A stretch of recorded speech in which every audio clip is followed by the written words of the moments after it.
ಜಿಲ್ಲೆಯ ಕುಮಟಾ ಆಡಳಿತ ಸೌಧದ ಲಿಫ್ಟ್ ವ್ಯವಸ್ಥೆ ಕೆಟ್ಟು ಹಲವು ತಿಂಗಳುಗಳಾಗಿವೆ. ಆಡಳಿತ ಸೌಧದಲ್ಲಿ ತಹಶೀಲ್ದಾರ್ ಕಚೇರಿ, ಸಹಾಯಕ ಕಮಿಷನರ್ ಕಚೇರಿ, ಸರ್ವೆ ಕಚೇರಿ, ಆಹಾರ ವಿಭಾಗ ಹೀಗೆ ಹಲವು ಇಲಾಖೆಗಳಿಗೆ ಸಂಬಂಧಿಸಿದ ಕಚೇರಿಗಳು ಕಾರ್ಯನಿರ್ವಹಿಸುತ್ತಿವೆ. ಸಾರ್ವಜನಿಕರು, ಅಂಗವಿಕಲರು, ವಯೋವೃದ್ಧರು ಹೀಗೆ ಮೆಟ್ಟಿಲುಗಳ ಮೇಲೆ ಹೋಗಬೇಕಾಗಿದೆ.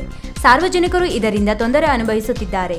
ಇನ್ನಾದರೂ ಸಂಬಂಧಪಟ್ಟ ಅಧಿಕಾರಿಗಳು ಲಿಫ್ಟ್ ವ್ಯವಸ್ಥೆ ಸರಿಪಡಿಸುತ್ತಾರಾ ಎಂದು ಕಾದು ನೋಡಬೇಕಾಗಿದೆ.